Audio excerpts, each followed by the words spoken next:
La inteligencia artificial ya está en todas partes, ¿no? Pero, ¿y si detrás de toda esa promesa de un futuro increíble se estuviera construyendo, en realidad, una especie de imperio? Hoy vamos a analizar una visión mucho más crítica que destapa el costo, tanto humano como planetario, de esta revolución. Extremadamente inhumano. Uf, es una acusación muy fuerte, una que nos obliga a detenernos y a mirar más allá de la superficie brillante de la innovación. Entonces, con esa frase sobre la mesa, la pregunta cae por su propio peso. ¿Estamos de verdad construyendo un futuro mejor para todos o simplemente un nuevo tipo de imperio? Acompáñenme a desgranar los argumentos que sostienen esta segunda y la verdad bastante inquietante posibilidad. Ok, esta es la hoja de ruta. Primero, vamos a entender bien a qué nos referimos con el imperio de la IA. Luego, veremos cuáles son sus pilares, le pondremos un rostro a ese poder, vamos a cuestionar la idea que lo impulsa todo y al final exploraremos si hay otra forma de hacer las cosas. Empecemos por el principio. Primera parte, el imperio de la IA. Pero a ver, ¿qué significa realmente comparar a una industria tecnológica con un imperio de los de antes?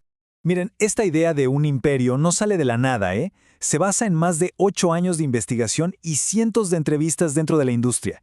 Y la conclusión a la que llega es bastante directa. Igual que los imperios antiguos, el modelo actual de la IA se basa en 3 cosas: extracción masiva de recursos, explotación de mano de obra y una enorme concentración de poder.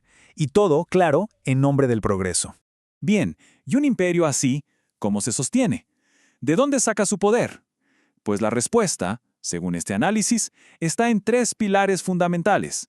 Vamos a verlos uno por uno.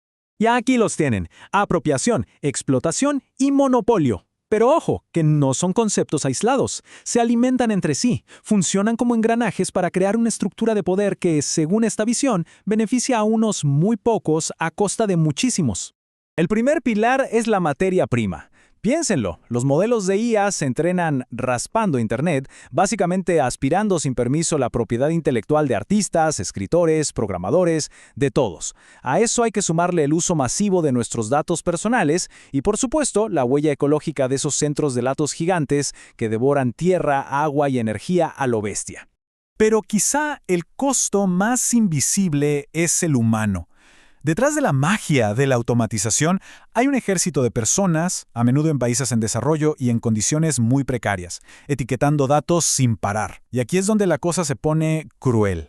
Hay gente que es despedida porque su trabajo se automatiza, y luego la contratan temporalmente para que entrene a la misma IA que le quitó el puesto. Y finalmente, el pilar que ata todo, el control del relato. La idea que se proyecta es que esta tecnología es tan compleja, tan avanzada, que es casi incomprensible. El mensaje es claro: confíen en nosotros, que somos los únicos que entendemos de esto. Y mientras tanto, se invierten millones en lobby para frenar cualquier regulación y se aparta a los investigadores o críticos que se atreven a desafiar su narrativa.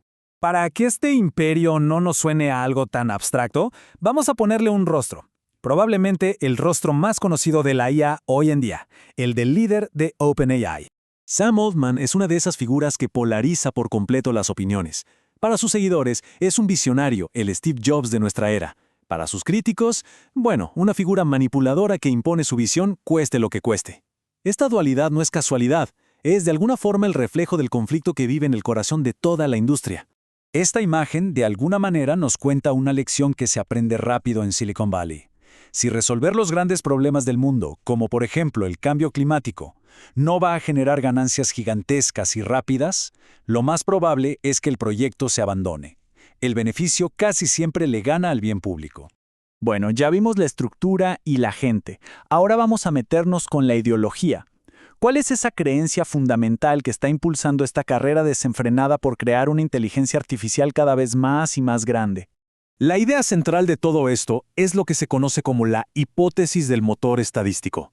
Suena técnico, pero la idea es que nuestros cerebros son, en esencia, máquinas de predicción. Y por lo tanto, si construimos un modelo digital mucho más grande, por pura lógica, será más inteligente. Ahora, el punto clave aquí es este.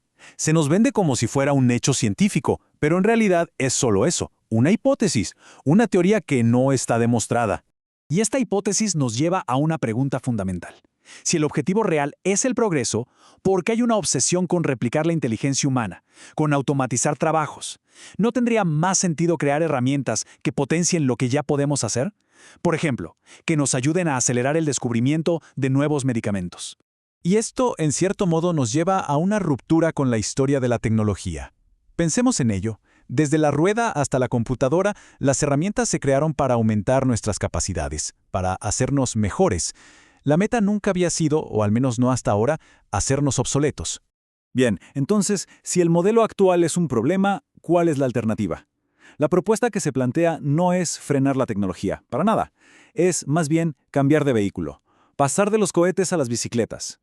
Esta comparación me parece genial. Los cohetes de IA son estos modelos gigantes que todos conocemos, como GPT-4, que consumen recursos de una forma brutal y centralizan el poder en muy pocas manos.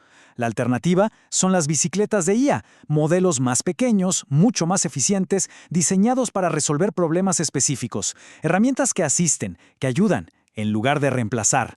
Y esto es clave que quede claro. La crítica no es anti-tecnología. Es pro-sociedad, es un llamado a la responsabilidad. Se puede innovar, por supuesto, pero exigiendo un trato justo.